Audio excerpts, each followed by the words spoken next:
tá bom? E você deve também se posicionar. Qual foi o local que eu pedi falei para vocês lá em cima que o examinador deve ocupar no exame físico abdominal?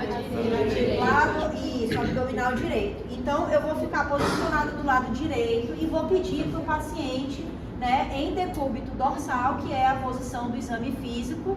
Aí, Por que tem que ser lado direito? Por quê? Porque a maior parte das manobras dos órgãos importantes para você avaliar são mais facilmente acessíveis desse lado. O ictus córneo, no caso cardíaco, a gente vai ver, mais fácil ter essa posição, é mais fácil você fazer uma palpação de fígado de forma adequada nessa posição, é mais fácil você fazer a percussão do baço exatamente nessa posição e assim por diante, certo? Então, trocar o local, às vezes... muda um pouco a tua dinâmica de pensamento, né? Tecnicamente está errado, mas às vezes é necessário. Se vocês forem, por exemplo, num hospital tropical, entra no tropical, tem uma marca à direita, uma marca na outra parede. Todos os dois pacientes com a cabeça para lá. Então, um paciente vai ter que examinar do lado direito, mas o outro está do lado esquerdo.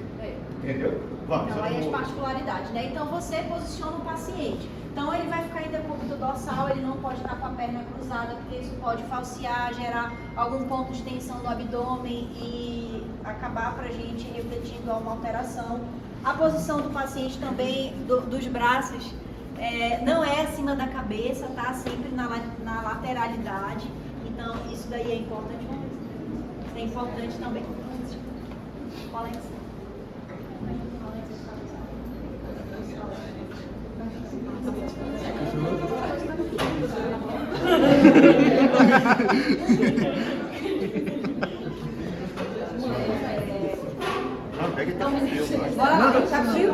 Então, às vezes, dependendo do local onde você está, também é importante a gente aquecer as mãos, né? Então, a gente vai tocar no paciente que está ali provavelmente com frio, né?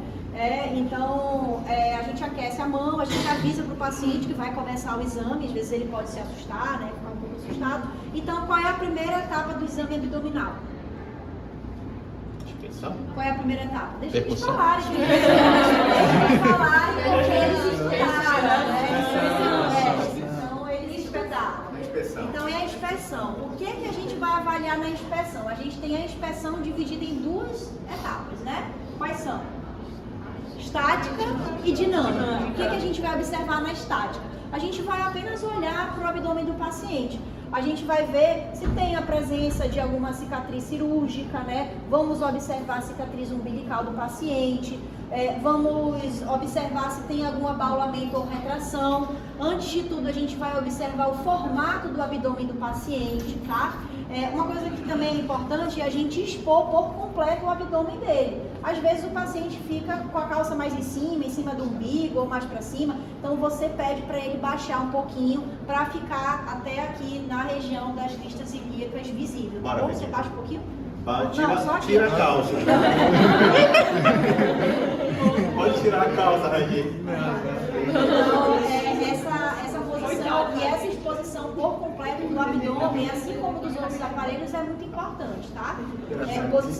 Isso, exatamente. Você pede para o paciente posicionar bem na espinha ilíaca anterior superior, a mão aqui ao lado, tá bom? E aí a gente vai começar essa inspeção apenas olhando. Então, o abdômen é plano.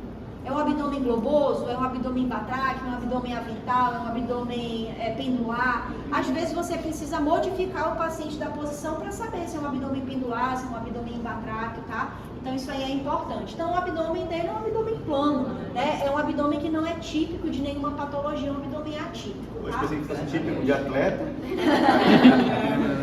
E aí a gente vai observar sequencialmente todas as etapas, né? Então, vamos observar a cicatriz umbilical, se tem a presença de algum abaulamento, de alguma retração, né? Lembram lá na aula que eu coloquei, né? Aqueles pacientes que têm, às vezes, o desenvolvimento de ascite, essa retificação do umbigo, ela acontece, tá bom? E depois que a gente fez essa inspeção estática, a gente pode observar também a dinâmica, né? O que a gente vai observar na inspeção dinâmica? Ondas peristálticas visíveis, né? Isso pode mostrar para mim se, por exemplo, o paciente tem algum quadro de obstrução intestinal, que ele tenha que ultrapassar a ali aquela barreira e fazer uma força maior das ondas peristálticas, né? Então ele não tem a presença de ondas peristálticas visíveis, então a inspeção dinâmica dele também é normal. Às vezes no dinâmico ajuda a fazer isso aqui também um pouquinho. Tenta levantar só um pouquinho, a gente olha para a linha média, ver se ele tem nessa posição aqui, ó. Só um pouco, ver se ele tem diástase, né? se tem abaulamentos, com a movimentação É como se fosse aquela manobra de Valsalva, né? Que a gente falou para vocês. Ou a gente pede para o paciente fazer força, como se ele fosse evacuar, ou então ele assoprar o dorso da mão fechada, né? E isso vai aumentar a pia, a pressão intra-abdominal, sopra. Isso, aí vocês sopra com força. Então vocês observam que aqui a gente não tem nenhum abaulamento na região umbilical, né? Então nessa região o umbigo não tem nenhuma alteração, não tem a exposição de nenhuma herniação em uma outra localidade. Isso é muito importante, às vezes por uma hernia epigástrica, enfim. Então essa avaliação vai ser importante. Avaliação de presença de lesões elementares também. Então vamos ver se a pele tem alguma solução de continuidade, alguma alteração, tá bom? O que foi? Cara, eu tô adorando.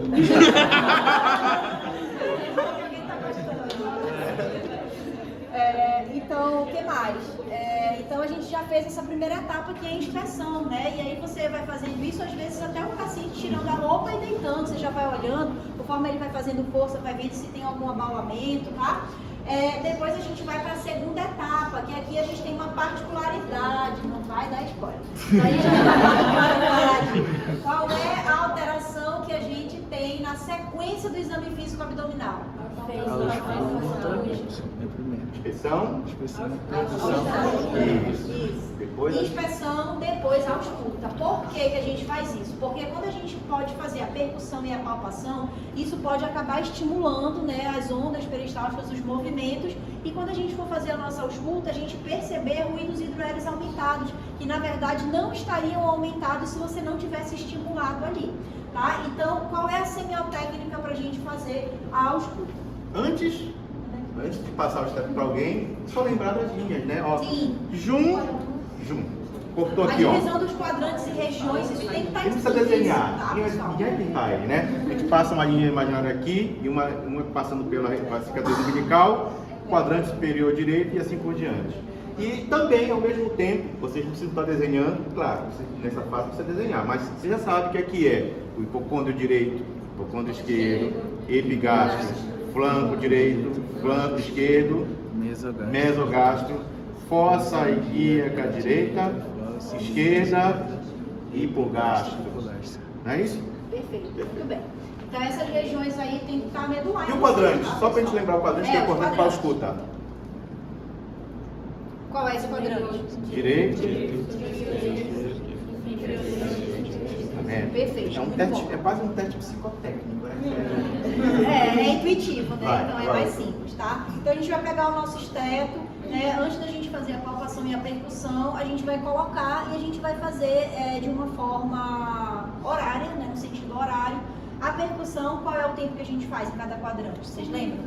1 minuto. Então, por 1 minuto, a gente vai auscultar naquele quadrante. Então, o ideal é que a gente escute ali de 3 a 4 ruídos hidroaéreos. A gente vai escutar os borborígnos, que é a passagem ali do líquido e do gás pelas alças intestinais, né? E nós vamos relatar isso de que maneira mais prática? Como é que a gente coloca isso no exame físico? Ruídos hidroaéreos. Ruído, né? Mas a gente chama isso de ruído hidroaéreo, mais fácil. Então, na descrição rápida, né, que vocês vão ver nos prontuários aí dos pronto-socorros da vida, é RHA positivo. Então, ruídos hidroaéreos positivos, isso é normal. Isso não reflete nenhuma patologia. Se tiver aumentado, né, vocês vão ver ruídos hidroaéreos aumentados. A preocupação também é diminuída. Se você não conseguir ouvir em 1 minuto nenhum ruído hidroaéreo, pode ser preocupante. O paciente pode ter um quadro de obstrução intestinal, onde aquela localização não consiga estar passando gás e você vai ter esse ruído abolido. Eu não vou fazer aqui por 1 minuto em cada quadrante, né? Mas a técnica é a gente colocar, né, o esteto em cada quadrante. Você conta 1 minuto por quadrante e vai fazendo. Cada quadrante você vai escutar os ruídos hidroaéreos, né? Então escutou aí de 2 a 3, vai passando para o quadrante posterior e assim sucessivamente. Tá bom? Então essa é a etapa da ausculta. A ausculta é simples, né? A gente tem auscultas mais complexas, né, no pulmonar, né, no cardiovascular, semana que vem também. Mas a ausculta é só para a gente ver se está ou não presente os ruídos hidroaéreos. Qual é a próxima etapa?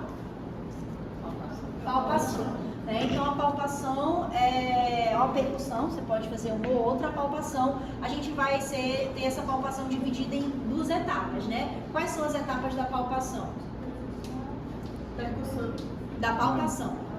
A gente vai falar da palpação.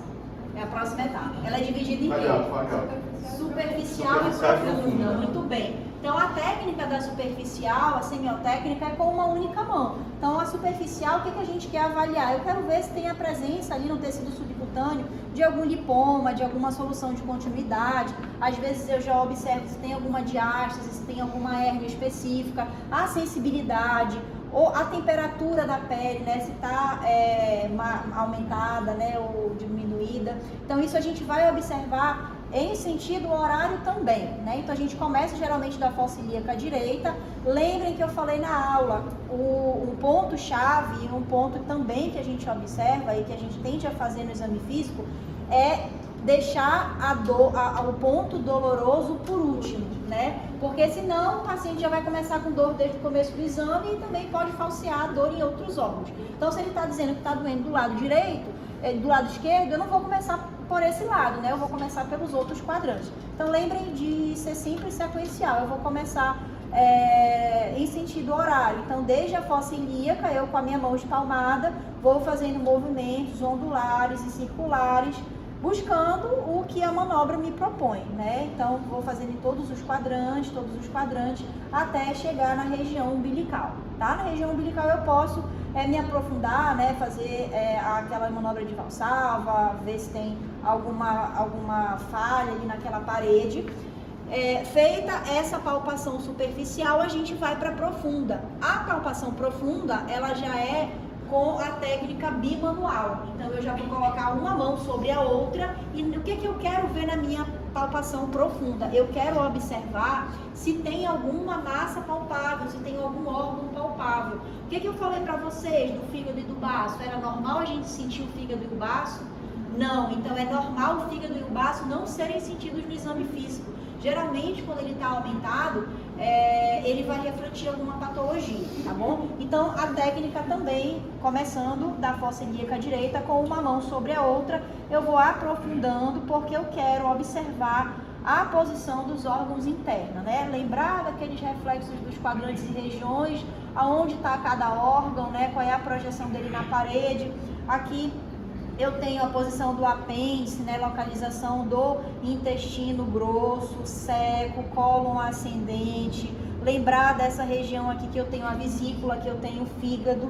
Ainda não vou fazer nenhuma manobra específica do fígado, primeiro eu estou fazendo geral, depois eu vou sequenciando, aprofundando, pedindo para o paciente respirar, né? E aí eu vou aprofundando em todas as regiões, vendo se ele tem alguma dor em cada região. Então a manobra ela é bimanual. Então o máximo que você conseguir aprofundando a mão no abdômen do paciente é o ideal. Ver se tem alguma massa palpável, alguma alteração, tá bom?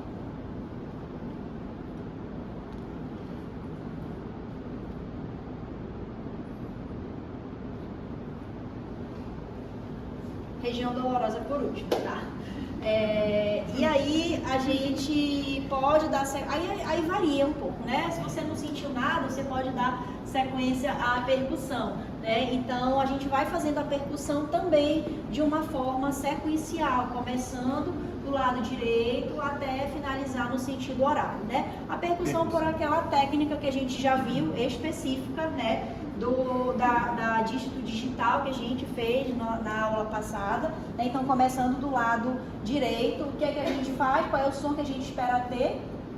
Dedo percussor, dedo. Como é o nome desse dedo? Dedo percussor, dedo flexímetro. Na manobra de percussão, os dedos têm nome. Esse é o dedo percussor. E o dedo vai ser percutido, é o flexímetro. Enfim. Frescuras semiológicas. E aí, a flexímetro. E vai colocar o nome você, técnico para isso. Vambora. E aí, a gente... Não pode utilizar o dedo no meio, não? Pode, eu utilizo o dedo do meio. Isso vai depender de cada um. Isso depende de cada um, da Se é sua com qualidade, da dois, se é com força, um. né? Agora, o que não pode é você não extrair som. Você bater na barriga de alguém. E não é assim.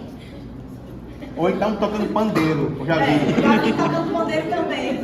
O que não pode é isso aqui, ó. Não tô ouvindo nada. Então a gente sempre vai começar de forma sequencial, tá? Sequencial, vai. Então, sequencial. Então a gente começa. Qual é o som que a gente espera ouvir quando a víscera ela é oca? Qual é o som que a gente espera ouvir quando a víscera é oca? O som timpânico, né? Porque tem a presença de gás ali dentro ocupando aquela localidade. Toma né? cuidado que isto é som timpânico e isto é som ressonante. Isso mesmo. Então com isso eu vou percutindo.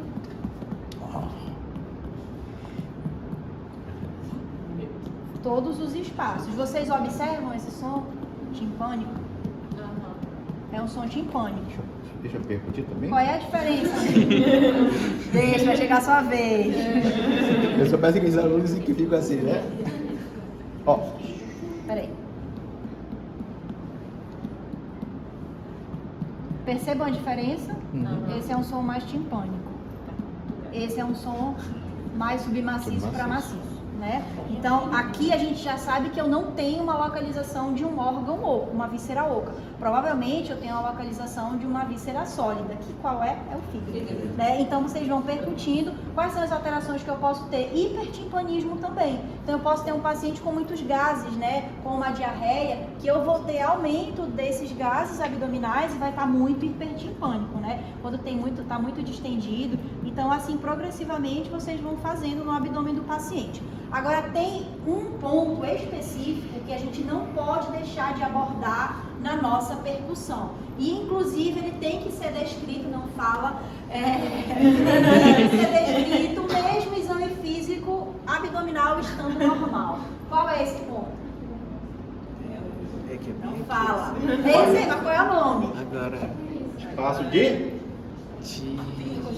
Traube. Traube. Espaço de Traube, né? Então, o espaço de Traube, ele é delimitado por alguns órgãos, né? Então, o espaço de Traube, ele é delimitado, ele é um espaço semilunar, né? Que vai ali do 6º ao 11º espaço intercostal e ele é delimitado pela borda, né, inferior do arco costal esquerdo, delimitado anteriormente pela borda inferior do fígado, do lobo esquerdo do fígado. Posteriormente a gente vai ter o baço, posteriormente a gente vai ter pâncreas, né? Então essa localização, essas características são muito importantes vocês saberem, porque tem que estar escrito lá no prontuário que vocês fizeram a percussão desse espaço. Por quê? Quais são as patologias que a gente pode ter aumento e alteração do som do espaço de Traube? Qual é o som do espaço de Traube, primeiro? Qual é? O que é pra gente ter? Timpânico. O que é que tem no espaço de Traube que mostra pra mim que esse espaço é timpânico? Gases por conta do quê? Da víscera oca que tá ali. Qual é a víscera oca? O fundo do estômago. Então o fundo do estômago ele está localizado. O baço não fica localizado, né? Também no Traube, então, não, vai ter professor? o fundo do estômago, O baço também não fica localizado aqui. E atrás do fundo do estômago, o que é que tem? O baço. Então, quando eu tenho patologias que aumentam o tamanho do baço, a gente chama de esplenomegalia, o paciente pode ter uma cirrose, pode ter uma esquistossomose, o baço está aumentando, um linfoma. O espaço de Traube, ele vai perder aquela característica de timpânico e ele vai adotar um timbre de entonação submaciço ou maciço. Então, é igual como se você estivesse percutindo uma loja hepática, né? Aquele som mais abafado. Então, percebam o espaço de Traube livre, né? Então, o som timpânico. Ó. Percebam bem livre. Isso é timpanismo. Espaço de Traube livre. Se fosse esse som aqui, lá do outro lado, vocês percebem, né? Que já a é um diferença som do som mais abafado. né? Ó, o que não pode ter aqui é esse som. Pegadinha, né? Se você tiver um paciente que não tenha nenhuma patologia esplênica, hepática, e você percute o espaço de Traube, e o espaço de Traube ele tá com aquele som, igual como se tivesse o fígado, esse som maciço. O que pode ser? Se ele não tem um vaso grande?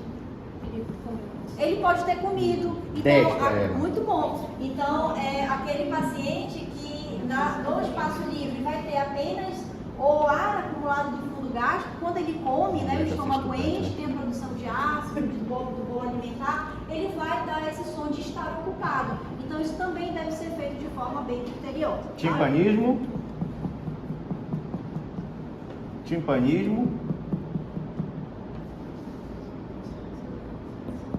ressonante. Percebem que é diferente o som? Ó, timpanismo, espaço de trave. Timpanismo, e agora ó o pulmão como não é timpânico, ele é ressonante. Que é diferente desse som bem aqui, ó.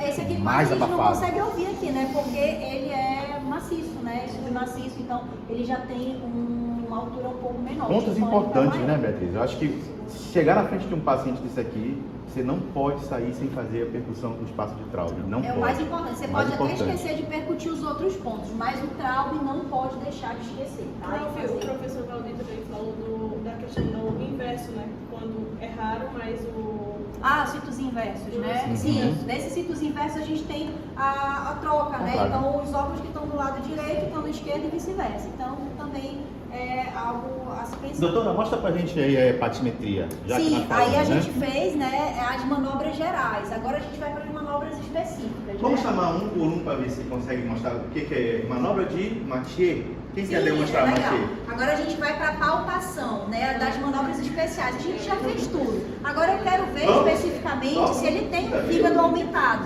tá? Quem que vai? Quem querem... Manobra de Mathieu. Lembram lá da manobra de Mathieu, que é uma manobra especificamente para a gente fazer a palpação do fígado.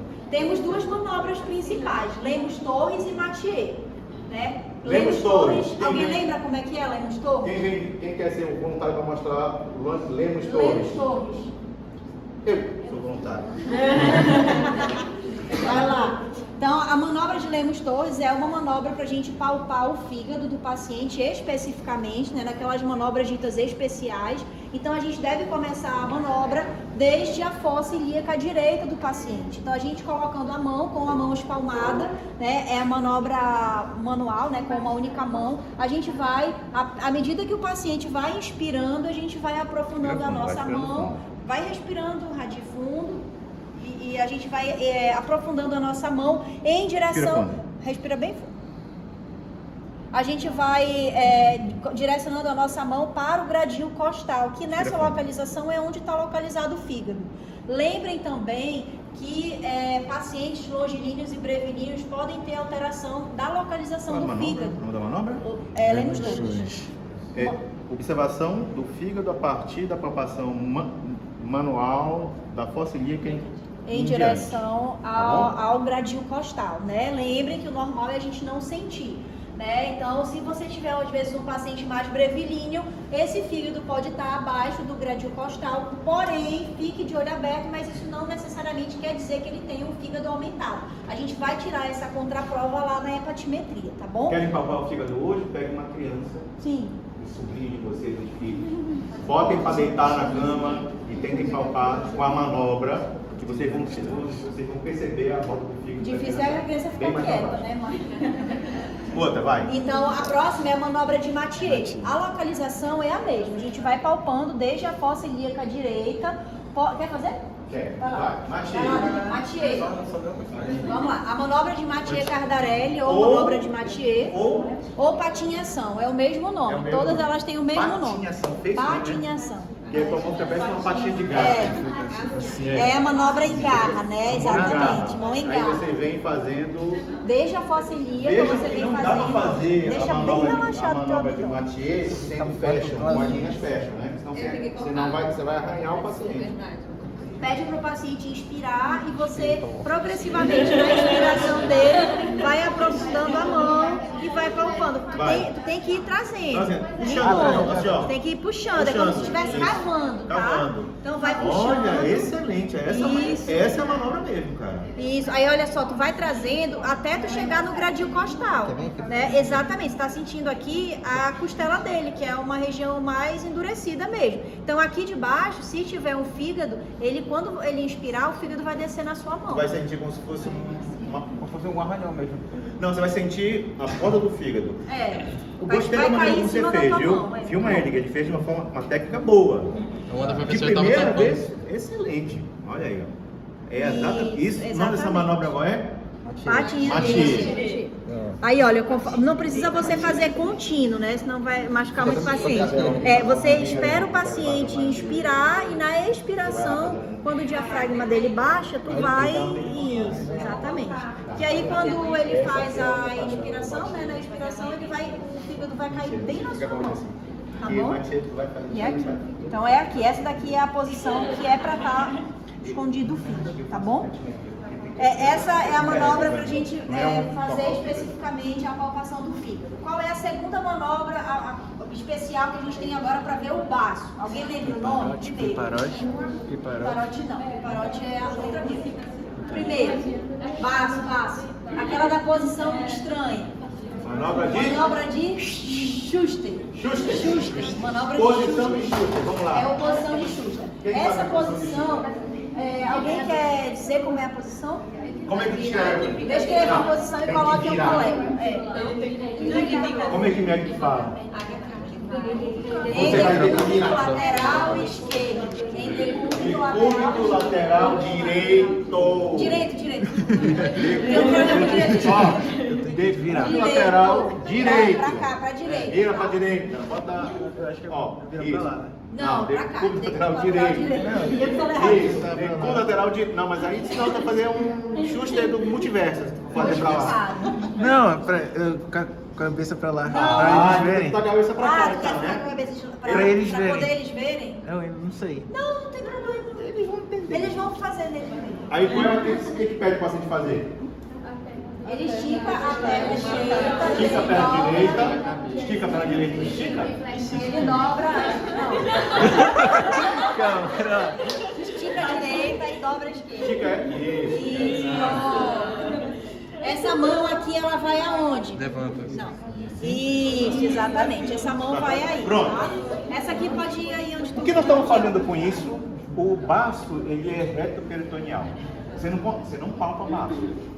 Você não percute baço. Então o que você tem que fazer é fazer com que o baço ele fique um pouco mais anterior. E você consegue com essa manobra. Vamos, tem mais. E aí, como é que é a manobra que a gente vai fazer? A gente vai colocar a mão direita na frente do paciente e a esquerda por trás, pra gente fazer um rechaço. A gente vai tentar deslocar o baço, que é retroperitoneal, de trás pra frente. Né? Quando você empurra de trás pra frente, esse baço ele tende a vir mais anteriorizado e ele vai, conforme você vai pedindo para o paciente também inspirar, ele afirma tudo. Você vai aprofundando a sua mão, né? Então, vocês que estão aí de trás olham, então é só empurrar de trás para frente, puxa para cá e vai aprofundando a mão como se você estivesse fazendo o Lemos Torres do fígado, que você faz na frente, tá? Então, vai aprofundando a mão. Lembrem que o baço ele cresce longitudinalmente para baixo e em direção ao umbigo. Então, você tem que vir, olha, desde a fossa ilíaca esquerda e região umbilical, palpando o baço do paciente, até chegar onde? No gradil costal esquerdo, tá bom? Então essa é a manobra de Schuster. Só no esquerdo, tá bom? Então a posição do Schuster... A posição do Schuster é o mais importante, tá bom? Então eu empurro de trás para frente o dorso, empurro de trás para frente o dorso e vou aprofundando a minha mão, olha, desde a cicatriz umbilical e a fossa ilíaca em direção ao gradil costal esquerdo, tentando palpar alguma coisa ali, né? Se o paciente, você não conseguir palpar nada, o paciente não tem o baço palpado. Qual a textura do baço, mais ou menos? Amolecido. Se tiver endurecido, é um problema. Então ele tem que estar mais amolecido. Se eu colocar alguma coisa errada. Aí ele está aumentado. Aí É como você se vai fosse um colocar. balão de água, mais ou menos? Tá doendo? Não. Quer trocar? Não. Acho que tá na hora de trocar. A gente já passou para as manobras específicas, né? Outra parte importante é a gente avaliar a hepatimetria, né? Então a hepatimetria é o tamanho do fígado. Então, como eu falei para vocês, às vezes na palpação, na manobra de Lemos Torres ou de Mathieu, vocês podem ver um baço palpável, mas aí vocês vão ficar na dúvida, será que é por conta do formato, do biotipo do paciente, ou será que é porque o fígado realmente está aumentado de tamanho? Você tira essa dúvida com a hepatimetria. Então, como é que a gente faz a hepatimetria? Vai lá. Então, a hepatimetria, a gente vai percutindo, ela é realizada em 2 etapas, em 2 tempos. A gente faz crânio caudal e depois caudal crânio, né? Então, de cima para baixo, a gente vai percutindo entre os espaços intercostais e a gente vai começar a observar a mudança do som ressonante do pulmão para um som maciço do fígado. Quando a gente encontrar essa transição, a gente vai encontrar a borda superior do fígado. Som ressonante. Ligeiramente começou a mudar, né? Ó. Mudou, né? Então, onde começa o fígado? Aqui. Aí você pode pegar um pincel ou marcar com o dedo, né? Se tiver outra pessoa. Então, e é importante medir o tamanho do seu dedo. Aqui, especificamente. Continuam ouvindo que tá maciço, né? Maciço ainda. Aqui a gente já tá mudando novamente. Mudando o som de novo, né? Então, o outro tempo da manobra, o outro tempo da manobra é a gente vir de baixo para cima, tá? Então, caudal cranial, tá? Então, a gente vem da fossa ilíaca, porque se você tiver um fígado grande, você vai conseguir perceber essa mudança já lá de baixo. Então, tu vai percutindo até ir de encontro ao teu ponto.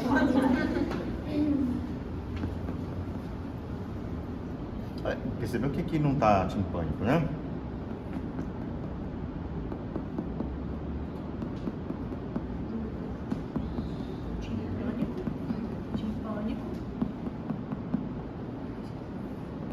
Aqui já mudou. Bem mudou, né? Bem mudou aqui.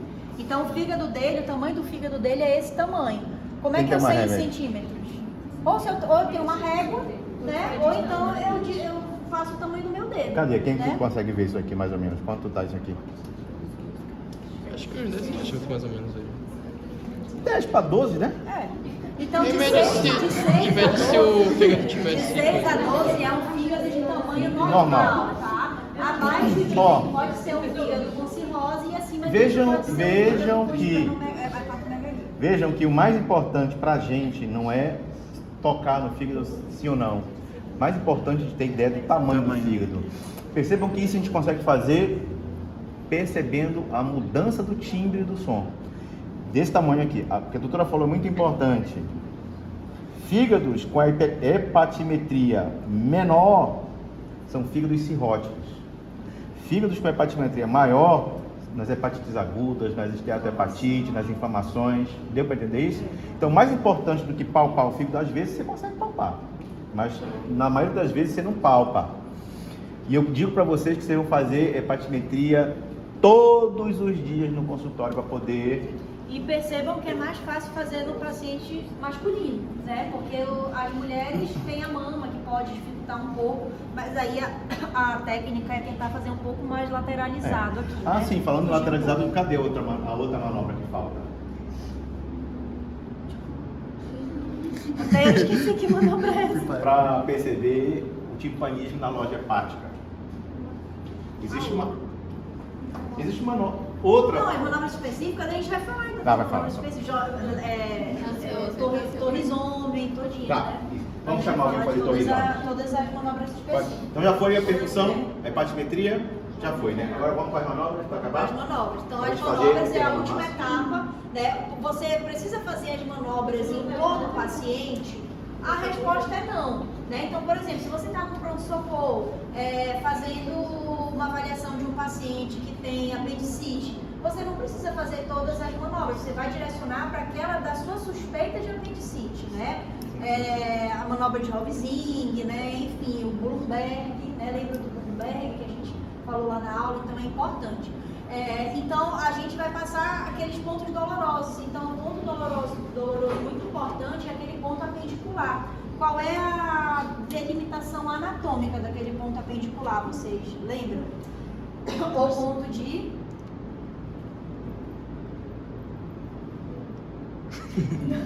McBurney, né? Então, essa localização, a gente vai traçar uma linha imaginária. Vamos ver isso aqui, para a gente nunca mais esquecer. Entre a cicatriz umbilical e entre a crista ilíaca. Então a gente traça uma linha imaginária e a gente divide em 3 partes. né, iguais. Na parte mais lateral, entre a divisão do meio e a divisão lateral, é o ponto de McBurn, né? Então esse ponto é um ponto importante para a gente avaliar a presença de apendicites agudas, né? Então a gente vai apertar nesse ponto do paciente e a gente pede para o paciente inspirar. Conforme ele vai inspirando, você vai... Respira aí, Nadir. Conforme ele vai inspirando, você vai aprofundando mais e mais a sua mão e em certo momento você solta a sua mão. Preste atenção no que ela fez.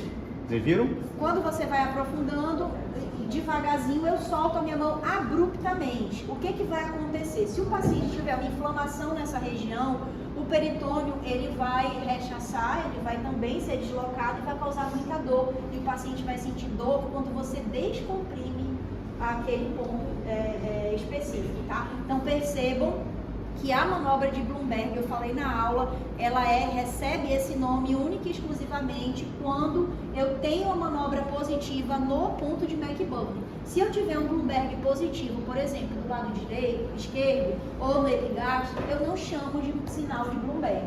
Eu chamo de dor à descompressão súbita ou manobra da descompressão súbita dolorosa. Tá bom? Então isso é questão de prova todo ano, e né? na prática, o que é importante, que eu vejo às vezes muitos médicos que cometem erro, confundem abdômen agudo, porque eles acham que a dor é dor, presta atenção.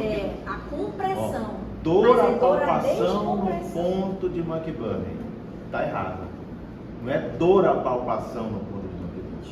É dor à descompressão súbita. Então tem que soltar. É no momento que o paciente está inspirando, ele está lá tranquilo, achando que ele não vai ter dor, e quando tu solta a mão, ele sente uma dor muito intensa. E não é para soltar assim, ó, devagarinho. Tem que soltar. É brusca, né? Bruscamente. Né? Então é aprofundar. Já viram isso no pronto-socorro alguma vez? Exatamente. Se vocês estiverem no pronto-socorro vendo pacientes sendo examinados por cirurgiões que estão com suspeita de apendicite, vocês vão ver que eles vão fazer essa manobra aqui, uma das manobras. Uma né? das, a gente tem sinal do Pissoso, a gente tem sinal de Obzinho, sinal de obturador, do Lenander, tem um monte de sinal. Então isso daí não dá pra gente falar tudo, né? Vocês vão pro livro e vão estudar para saber. Se ele tivesse irritação peritoneal, ele não estaria com dor nesse momento. Ele estaria com dor à descompressão. E quando a gente faz isso, o paciente só falta pular da maca, tanta dor que ele sente. E ele pode sentir a dor em outros pontos também, porque o peritônio pode estar inflamado em outras localidades. Mas esse nome de Bloomberg é especificamente para o ponto de McBurn, tá? E o sinal de Murphy? Mostra pra gente. Enfim, o sinal de Murphy é interessante, é outro sinal que a gente pode usar também, mas já é em outro ponto doloroso. Qual é o outro ponto doloroso? É o ponto cístico. Né? Então lembra do ponto cístico, que é aquele ponto que a gente vai avaliar a vesícula. Pacientes que têm o quê? Que tem colecistite, colelitíase, inflamação dessa região, a gente vai aprofundar a nossa mão. Esse daí não é a soltura, né? É realmente aprofundando, a gente vai aprofundar o dedo e o paciente vai sentir dor e vai até parar de respirar no momento em que a gente aprofunda a mão naquele ponto cístico. Posso complementar, doutora? Claro. Ó, o problema é que às vezes a gente quer fazer e às vezes a gente não tem destreza de fazer, aperta e o paciente vai sentir dor. Se eu chegar aqui de qualquer jeito, fizer isso aqui, ele vai reclamar de dor. Vai ficar, né? Enquanto na verdade o que a gente tem que observar é o seguinte: a gente faz a desdupressão em cima do ponto cístico e pede para o paciente, apertou aqui, ó, pede para o paciente respirar profundamente. Por que eu tenho que pedir para ele respirar profundamente? Porque você está trazendo a vesícula em direção ao seu dedo. Vai, respira fundo. Bem fundo, o máximo que você puder. Se ele tivesse alguma colecistopatia agora, na hora que ele fez a respiração profunda, a vesícula tocando na ponta do meu dedo, ele sentiria também dor. Tá? Então não é dor a palpação, é dor a palpação na inspiração. E aqui não é dor a palpação, é dor a descompressão. Tá bom? E a gente tem de vários outros, né? E aí a gente vai, estuda, assiste vídeo. Então a técnica interessante é colocar vídeo lá no YouTube e ver qual é o sinal. Eu tô com dúvida na descrição do porto. Eu vou lá no YouTube, pego o vídeo, né? E tento ver aquilo dali. Mas realmente a prática que vai dar Tá para muito vocês. tecnológica, né? Ela tá falando pra vocês pro vídeo, vocês têm que ir para um socorro examinar até ela não cair. Mas agora, né, a gente sabe que não dá. Começo do período, enfim, quando vocês já tiveram a expertise de ir, vão e examinem no paciente, que é realmente melhor. Mas vocês estão lá no livro, eu tô com uma dúvida de como é realmente esse sinal aqui que é feito. Vão lá, pesquisem, assim como na semana que vem a gente vai dar para vocês verem a escuta cardíaca. Também vai ter que treinar muito o ouvido, tem vídeo no YouTube para treinar. Claro, o melhor é o paciente, mas ali para tirar uma dúvida tem muitos vídeos no YouTube que tem a descrição Então da manobra. já foi Manf, já foi Então, Bag. tá. Vamos fazer agora a descrição de um exame físico normal, né? Que é o que a gente vai ver muitas das vezes. Tem vários outros que a gente pode, eu posso passar a tarde toda fazendo aqui, gente, mas é muito, né? Então, alguns eu já coloquei vídeo na aula, né? Esses aqui são os básicos, são os principais. A gente já falou de muitos na aula também, né? Então, agora a descrição de um exame físico abdominal normal. E vocês vão me ajudando, tá? Primeira coisa que eu vou avaliar, vamos lá. Abdômen, qual é o formato? Vamos descrever o exame dele. O que mais? Simétrico, sem abaulamentos ou retrações, cicatriz umbilical centralizada e retraída. Lembrem, se ela estiver retificada, mostra uma patologia, né? Ausência de herniações visíveis, inspeção dinâmica sem ondas peristálticas visíveis. O que mais? Eu vou para a ausculta. Ruídos hidroaéreos positivos ou presentes em todos os quadrantes. Depois vou para a palpação ou percussão. Paciente sem dor, a palpação superficial e palpação profunda de todos os quadrantes e regiões do abdômen. Sem massas palpáveis, né? Você não viu na palpação profunda nenhuma massa. Percussão também, vamos falar da hepatimetria, né? Fígado medindo tantos centímetros, 10, 12, né? Ausência aí também de alterações percutivas, né? Traube, última coisa que a gente vai falar, livre, né? Traube livre. Então essa descrição do traube livre, ela precisa estar descrita no seu exame físico, mesmo que ele esteja normal. Tá bom? É igual o ruído hidroaéreo. Se não está escrito no teu exame físico, quer dizer que você não fez. Né? Então precisa estar a descrição lá no prontuário. Alguma dúvida, gente? Então, em termos práticos, é isso que a gente faz. Então, claro, quando vocês estiverem na UBS, sempre tem a oportunidade de pedir para examinar um paciente, né? Então, é o melhor lugar que vocês estão lá para ver o exame físico normal. Então, às vezes, o paciente vem com alguma alteração de outra coisa, psiquiátrica. Então, nunca percam essa oportunidade. Levanta a mão quem quer vir mostrar pra gente um exame do começo, meio, fim, como se fosse um médico examinando com inspeção. Não precisa falar inspeção, já vimos, né? Só para nos mostrar rapidamente a ausculta, os pontos de ausculta. Segundo, a palpação superficial. Terceiro, a palpação profunda, a percussão e a hepatimetria. Só para a gente poder ver se está compreendido o processo. Quem é? Já é um treino para a prova prática. Me dê uma caneta que a caneta vai escolher. A caneta vai escolher.